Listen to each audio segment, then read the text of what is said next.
Hi, everyone. I'm Janelle, Estes, Chief Insights Officer at UserTesting. And I'm Andy MacMillan, CEO at UserTesting. And today we're super excited to have Wesley Faulkner joining us on the Human Insight podcast.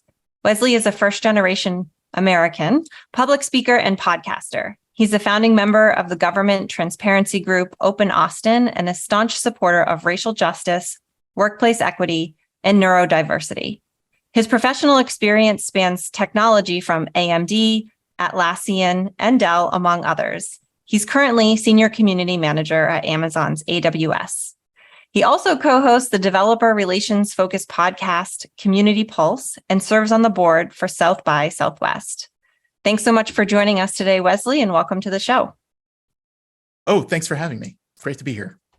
So in preparing for this episode, I learned that you ran for Austin City Council in 2016, and I'm always amazed by the courage it takes for someone to run for political office. For this Insight segment, as we head into campaign season here, we asked our contributor network what it would take for them to run for office. And even we asked contributors who are currently in office what the experience was like running and serving. So here's what they said. Have you ever ran for or held a public office? Yes, I am currently an auditor for local government, and this will be my fourth year in my first term. Have you ever ran for or held a political office? And actually, I have. What would it take for you to run for a political office? To be quite honest with you, for me, I think it will require definitely more education. I do have a bachelor's degree, so I do feel like it's going to require me probably going to go get a master's or doctorate, because I feel like those people that are in the political office are definitely very well educated. I think it would take a lot of money, because I do need a lot of money. I also need to know a lot of people. I need to be able to get fundraisers. Of course, if I don't have all that money, I need to be able to trust people to vote for me. I guess I need to have probably a good cause. Like, why am I running? What am I so passionate about that I want to change? Well, I think certainly the time commitment. I have a family. I've got 3 children. I'm married. I run a household. I have a full-time job. So I would certainly want to make sure, that I wouldn't be essentially putting aside my career and my family. I can tell you what the hardest part of running for office is, the political side of it. It's not actually when you get in and you do your job. It's the election process and all the bitterness that goes on between people when you're running for an office. What would scare me the most about running for a political office? Right now, our population is so divisive. When you start fighting for stuff, when you start to be a political figure, what happens many times is that you start poking bears, and you start messing up with people that really don't want you to mess up with them, and then it could potentially put my family at harm. Just being so publicly exposed to judgment and being so freely, exposed to other people, and the fact that the way that the world is working in right now and how people react and behave and the expectations that they have, it's really daunting and scary.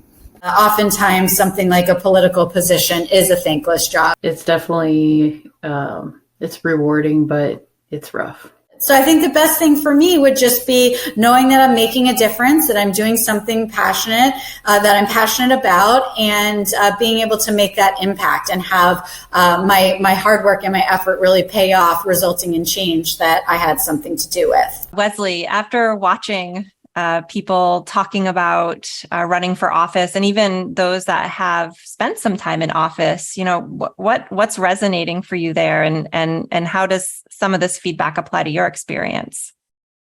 Okay, I'm going to tie it into the passion piece to say that is one of the things that gets you through all of the rigmarole of going through public office or running for an office.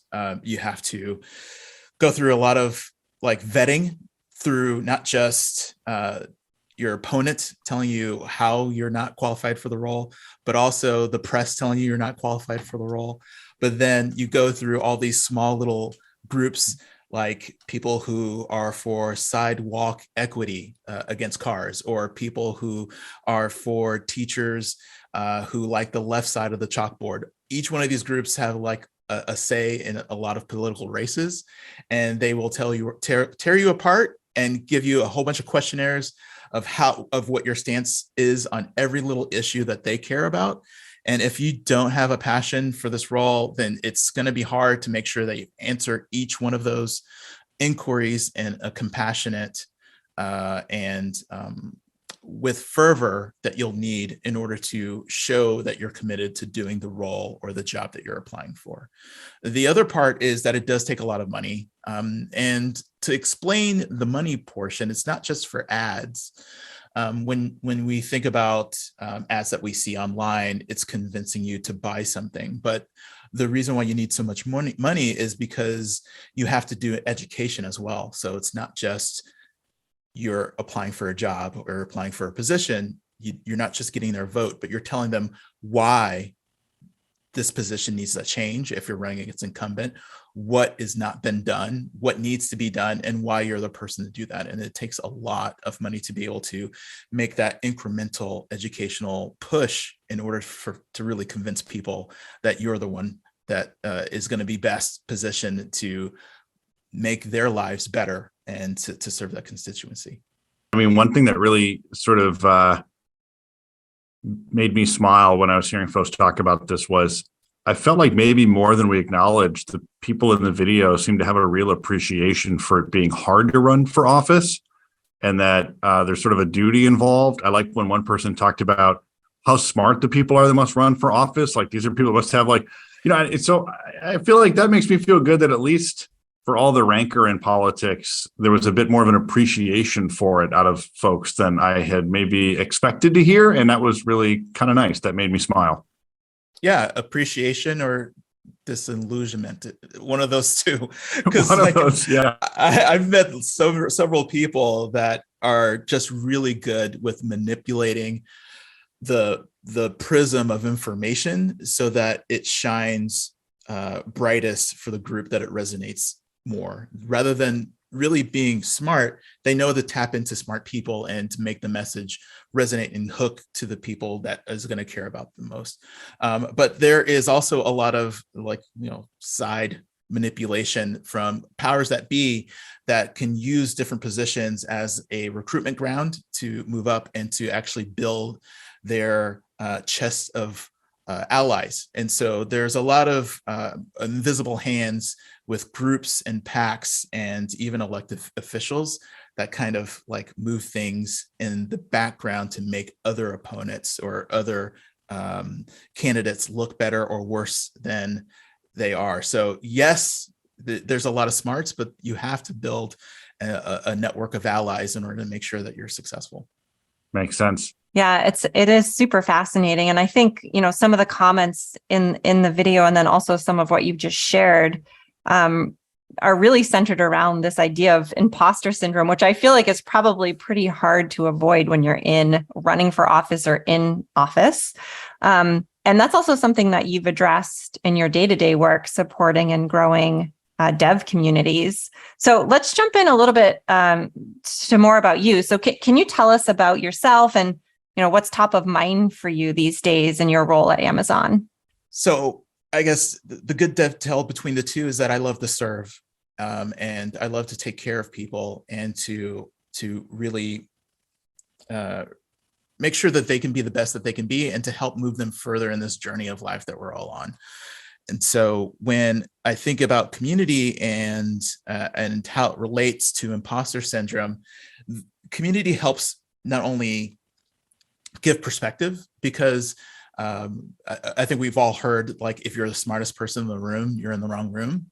So in order to grow, you have to surround yourself with people who can pull you forward and move you through any difficulties or challenges. So when I think about community, I think about bringing people together who can challenge each other, who can, both in your beliefs, but also in what you think that you don't know, because reinforcing where you are is something that comes with imposter syndrome, because you think I shouldn't be here. I'm not worthy to be here. And when you're so close to something, you may not see how far you've come because everything happens in increments. And so with community, when you're able to share your knowledge with those who are not where you are, but where you were weeks, months, years, you are able to actually give a good delta between where you are, where they are, and show that you have something to offer, you have something to give, but also be around people who can help give you that same leg up. And so community really helps with giving you a good perspective of where you actually are so that the imposter syndrome doesn't have room to creep in. I think that's excellent. I like when you talk about helping people understand maybe where you just were, how that can benefit them and how they can move on and evolve in their journey. I've heard you say in the past, community shapes us. And that really resonated with me. I mean, I've moved around a bunch in my life and lived in different towns and different places and worked in lots of different kinds of environments. And so community means so many different things. Who is around us, where we are, what we do, who we identify with. I think it's really powerful. So can you talk a little about what you mean when you talk about how community shapes us and the role that plays in our lives, both personally and professionally? Yeah. So especially when we're young and formidable, people tell our story and they tell us who we are before we form that opinion of ourselves. So if you're a kid and you're the smart one, or if you're the pretty one, or you're the athletic one, those labels are applied to you when you're very, very formidable. And when that same people who you granted either through circumstance or through nature, nurture, or whatever, give you a negative story or tell you what you're not, that also shapes how you see yourself. If you see yourself as someone who is struggling, not as smart, that can make you either drive you to prove them wrong, or you accept it and you kind of restrict your own trajectory in life because of the story that you've been told. But either way, that kind of is the input to your output very early on. And as you grow older, you accumulate more people. And those people also, that chosen family, either in high school, the clique that you're a part of, or in college, the major you choose, or in work, the profession you choose to pursue, those all kind of move you into a direction closer to that group that is self-selected. And so as you get older, you get shaped by your community, but at the same time, you're choosing the community that you want to be a part of. And so community can shape us in a positive or negative way. And it's really important. And I think that usually as a US centric society, we look at individuals and say that person succeeded, that person failed, but not taking the whole context of their being. So community shapes us is kind of like showing that we don't all do this alone. We do it as a group, and we do it as a team. Some of us don't necessarily know that. And if you take a section, just a second to think about like of all the groups that you're a part of, you can see that those tags, those qualities is something that's based on the groups that you're a part of. I have a question. This is super interesting. It's not on the script though. So Nathan, sorry. I was actually just talking with a good friend of mine, and we were talking about how we have different communities, like different circles, right? And of which, like, we have our lives, we have our family, we have our friends, we have our colleagues, we have, I have professional associations I belong to. I'm also part of I'm a community member in a small town. And we were talking about how there's sometimes angst when multiple communities like overlap with each other. Do you know what I'm talking about? Like, so for example, if I'm out somewhere and I'm with a family member or a friend, and then a work colleague comes, or, and they know me, but they know me in two different communities. Like, I'm not even sure what I'm getting at here, but it's like, this is like an interesting sort of like angst people feel, because like community makes up who you are, right? But what happens when you are maybe it's trying to represent multiple communities at the same time. Is that? Yes. So code switching or context switching is something that you're dealing with. And when you're merging those two, you don't know where you need to be. They said that we have actually 3 lives. We have a public life, a private life, and a secret life. So the thing that we share with the world, and then just our family, and then the thing that you only talk about in counseling. Those 3 lives, if they are if there's a conflict and there's a crossover, it could basically tap into the level of vulnerability that you want to present. And if you are bombastic and boisterous with your friends, but at work you're reserved, how do you act when those 2 contexts are crossed over? Do you turn around and say, "Hi, very nice to meet you," and then say, "Hey, girl"? I mean, you can't just do both. So that's kind of why it makes it awkward when a high school friend that you haven't seen in years comes across the room while you're with a new spouse that you're a totally changed person. How do you present yourself in a way that's accepted, the way that is expected, and a way that you yourself want to make sure that you write your own narrative? So yeah, it's a little bit of a conflict. And the only way to really kind of get over that is to find a way to integrate your personas. Maybe not move your secret life into your public life, but maybe into your personal life more, or move some of your personal life into your public life more. So that crossover allows you to be able to make those transitions easier when someone from work goes to a crocheting meetup and then you're there. That aspect of you, if that's part of your identity at work, where you're letting your hobbies show that you are more than just who you are at work, and then talking to your spouse about a really deep mental crisis allows you also to have those conversations more fluidly with people that you care about.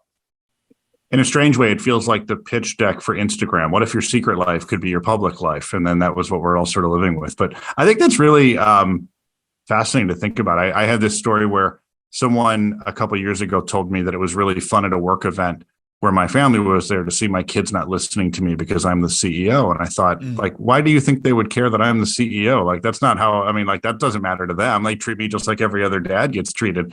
But for them, it was really interesting context to see these worlds sort of collide where, in some circles, you're in a position of some relative power, and in another, you're just another dad with kids that doing what kids do. And it was interesting to me that was so different to them, where that just seemed like sort of a natural thing to me. So, yeah, interesting. I've never heard that framing of the 3 lives, but it will give me something to think about for quite a while today. That was good.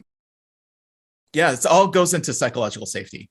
So you're only going to limit yourself, your vulnerability to the point where you're willing to get hurt, I guess, right?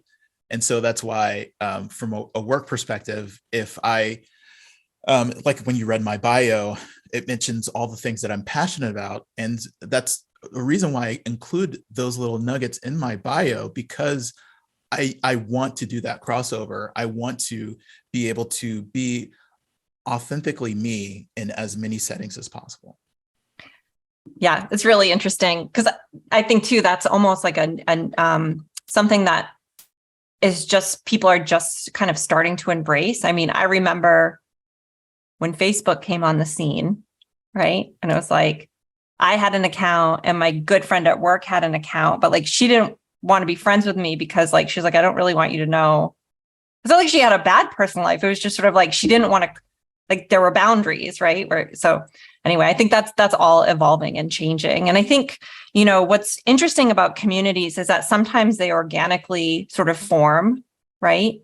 It might be just, like I said, people in your community or people you went to high school with. And then other times there's sort of communities that are sponsored by an organization. Organization kind of supports this community. So maybe we can dig into that a little bit, because I know that many companies do support, user communities, other types of communities. So kind of a 2-part question, I guess. in your opinion, what are the benefits of a community to those within the community, which I think we kind of already touched on, but maybe this is more in the context of if an organization is sponsoring that community. So what's the benefit for the community members? And then also what's the benefit to the organization that's sponsoring that community? So the benefit to sponsored communities, let's just call it that, is that sometimes you get some of that reliability. I think we've all been part of groups where sometimes someone doesn't show up and the whole thing falls apart.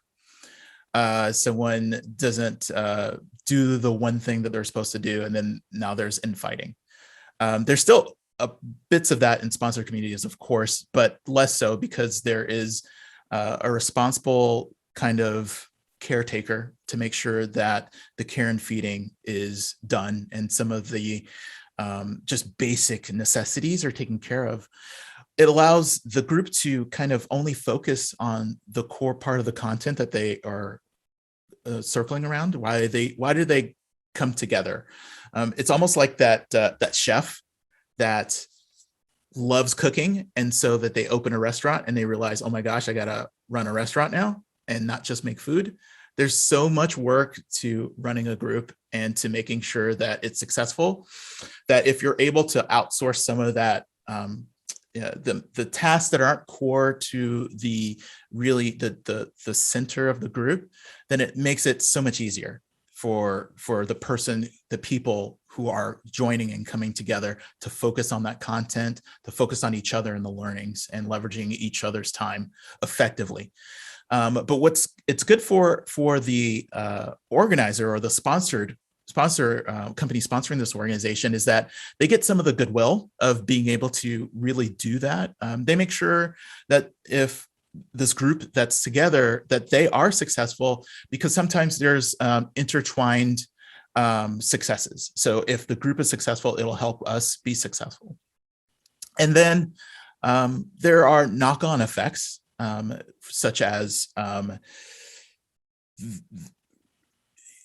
you're just really demonstrating not just what your company does, but just what your company stands for.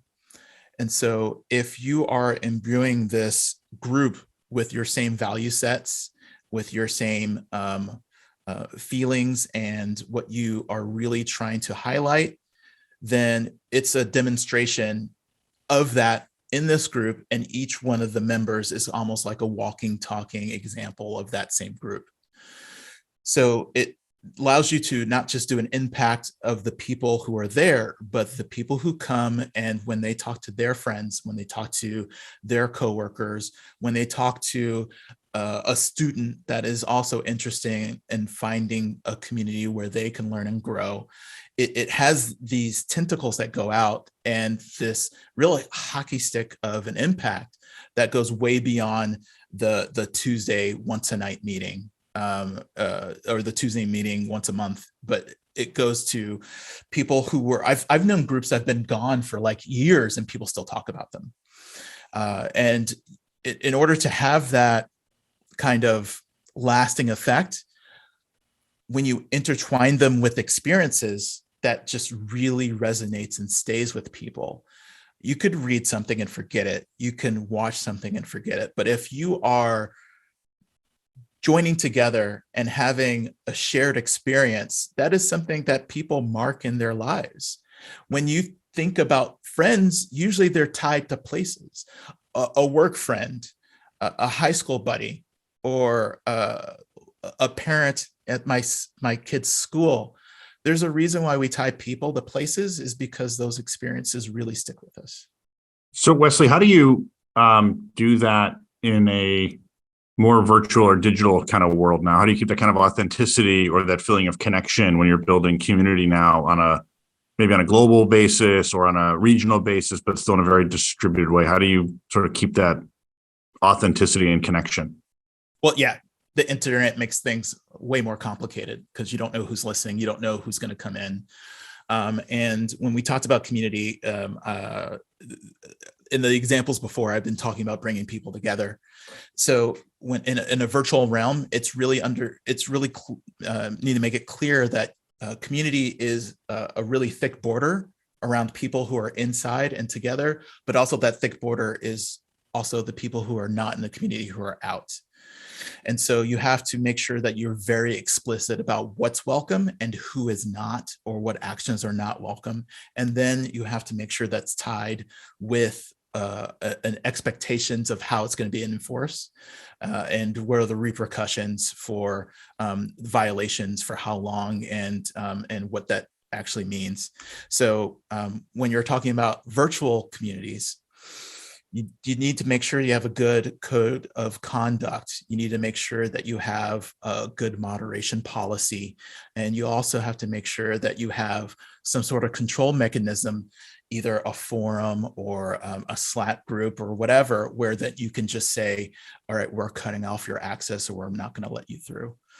And then once you have all of that set up from the infrastructure side, then you have to train your community, is a not so elegant way of saying it, but you set an example of the behaviors that you want to see in your community and reward that.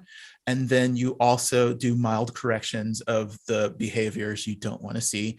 And so that when you're setting up your social norm, when you're setting up your lingua franca, when you're setting up your etiquette, that is very seen and demonstrated by the people running the community. And as people join, as they observe, then that should be clear on what people are saying or doing in the community to show that if you want to be a part of this group, this is the way that we are showing social capital and how you gain it within the system.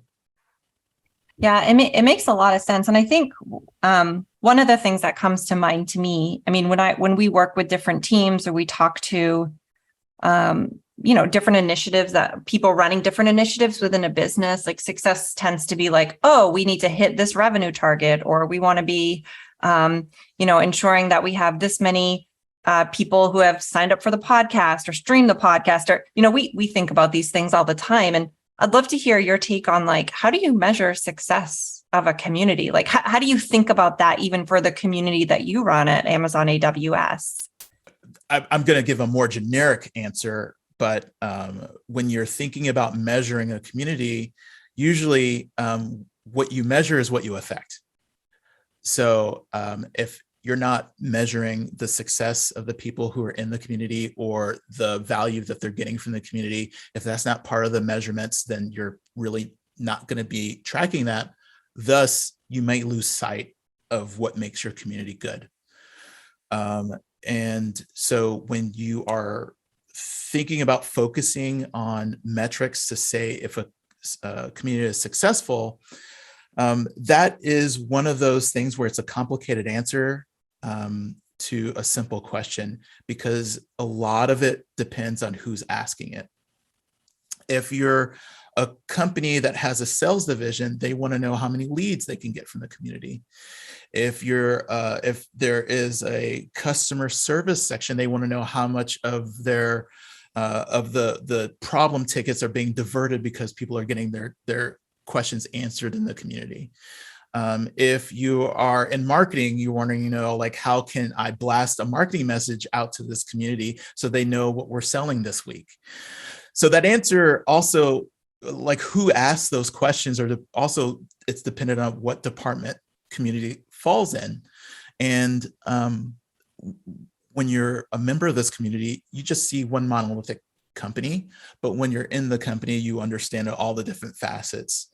And also when there's like an exec change, or there's tumult in the company or in the industry, all of those things can change. So community needs to be super adaptive in terms of what it measures and how, but it also needs to make sure that it doesn't focus off the core nugget of why the community is, why is it there? So I think generally speaking, everyone knows that there's usually a North Star, then there's strategy, and then there's tactics. And all of those are things that can change, but the North Star needs to be something that's bought in with all of the stakeholders in a company to define what community is, so that when you are answering these questions, you're putting it in the nuanced answer saying, we can do this as long as it doesn't break this portion that we agreed on cannot be touched. So it's subjective. So it's a it depends answer, but it's kind of like all of those things need to be worked into measuring a community. But if I had to boil it down to anything, it is, what does the community itself say it's worth? And there's ways of doing that, saying like, if I paid you $5, would you leave the community? If I paid you $500, would you leave the community? If I paid you, if you had to pay $500, would you join this community? If there is a $3 annual subscription, would you pay that every month to be, or every year to be a part of this community? So there's ways to figure out worth for measurement, but it all depends on like what is valuable. And the community itself, of course, usually is attached to a company, and so everything comes back to money. So that's a good bridge to figure out the monetary value of a community by figuring out how much people would want to pay for it in a hypothetical way. I think that's it's a great answer and a very good segue to one of the other clips that we want to play. So we asked contributors from around the world, including someone in Singapore who's a member of the AWS community, about the benefits and challenges that they have with online communities. And I think this was pretty insightful. So here is what they had to say. What are the benefits from participating in one of these online communities? Is advice, tips, tricks, problem solving? The benefits of these systems are endless, really. It brings people together, it solves problems, it's innovative, or it encourages innovation. I think the key benefits is to learn from the experts, sharing of experience, the best practices, and this is something that is probably beyond what I can learn with my local team. So it's always beneficial to hear from the experts in globally how we can do things better. Makes our work more efficient. Is that you get feedback. You can talk to the other devs. You can post things in like a forum, and people can help you out, especially like code and just giving you tips and stuff that you might not know. Making a good connection between people. Do you feel more connected to a platform, technology, or brand when you're a member of the community? Absolutely, yeah. I have my own profile on Drupal.org. You can see what I've contributed to, what my company's contributed to. You connect with people, you talk on threads, and it's so much more than just a CMS that makes websites. So yeah, hugely connected to the community. Yes, because let's say for AWS, I'm part of the community, so I feel more connected. I feel that I can learn about the products better. What are the negatives from participating in one of these online communities? Disinformation. I think sometimes you just get things that is like with any, look at a Reddit boards. You can find some stuff that you can find some very helpful people. So people just go off the tracks in different areas. Again, anyone can see your problem. Don't say that as a negative, but people might steal code, steal functionality. Yeah, I mean, if I have a magic wand, I would love that it helps me show up the noises, the wrong information, the fake news from the online community, so that I can better spend my time absorbing, taking in information, learning the right things from the community. Yeah.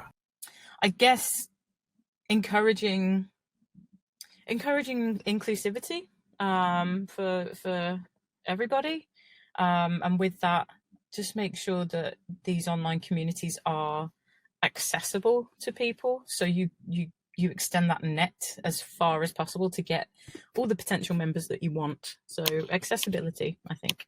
I thought it was interesting when folks sort of talk about the trust they place in the community they're part of and how they don't want that trust to be eroded. Like a lot of theirs was like either trust in them, like sharing something that they want shared, or feeling like there was misinformation. I thought that was really interesting. Like the feeling of like, if I'm part of this, don't let the trust erode. I thought was pretty interesting. I don't know, Wesley, what was your take on the feedback from community members? I was just thinking about like, this may be probably not unique, but definitely a characteristics of technical communities, because there is a right answer for some of this stuff. If it's code, it works or it doesn't work. If there's a problem, you make a change, you eliminate a bug, or you produce another outcome that is not desirable. And so having the really good thing about a community is almost like when you think about the manuals for some of the things that people work on in the technical space, they're huge. But it's also the equivalent of someone hands you a dictionary and saying which words are important. Without the context of understanding how they relate to each other, it can be kind of hard and daunting to approach. And so having a community to be able to narrow in on the most used portions, or the things that are going to be most leveraged for different portions of your code or whatever project you're working on, makes it really helpful to have someone by your side who can not just give you an answer, but a tailored answer for your particular issue or your particular vertical or problem. That's really great about a technical community, is that when you have this disinformation, you can present that and have people tell you whether or not that is indeed true. But not only that, show you their work to show you how it is or is not good in certain conditions, via benchmarking, via deploying it on a certain infrastructure. All of that stuff is testable, which allows you to, but when everyone is working on this, then you're able to really discern that fairly quickly. And reputation is built on being able to get you those answers. And if you are lying, if you are deceiving, then you're going to be persona non grata fairly quickly.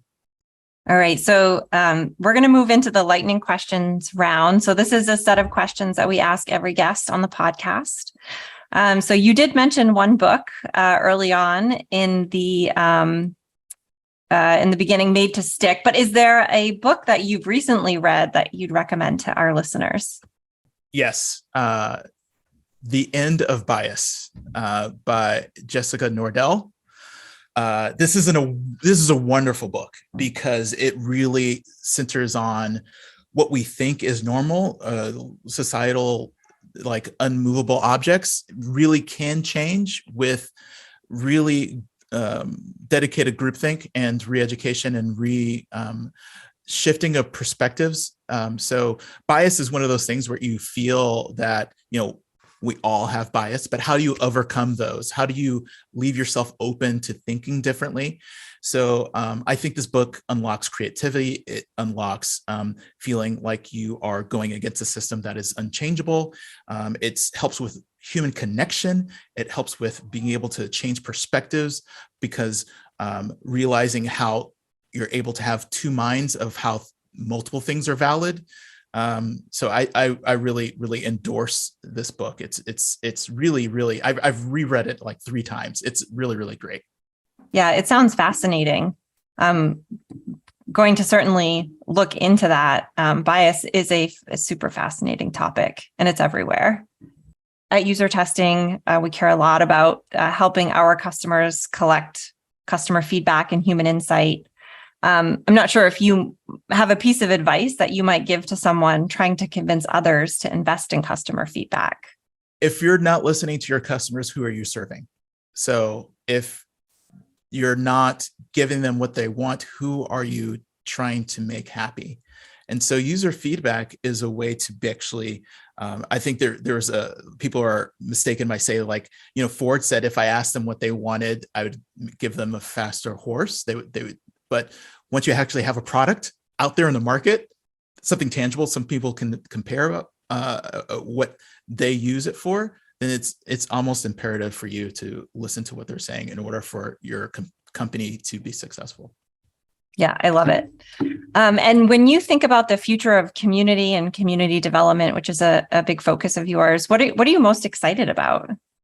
I'm excited about a little bit of the validation. I think communities have been around forever. Corporations have sponsored them now.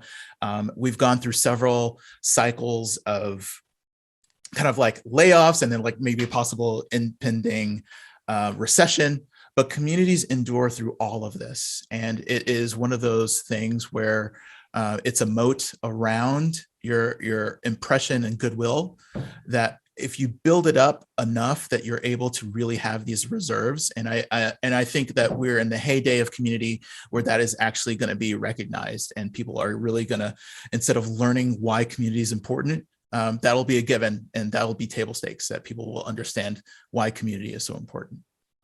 Great. Well, thank you so much for joining us, Wesley, on the Human Insight podcast. I personally learned a ton. It was great to hear your perspective and your learnings, both from community to running for office and political roles. So thank you so much for joining us. Yeah, it was really great. Thank you, Wesley. Thank you for giving me a space to share my thoughts. I really appreciate it. Thank you.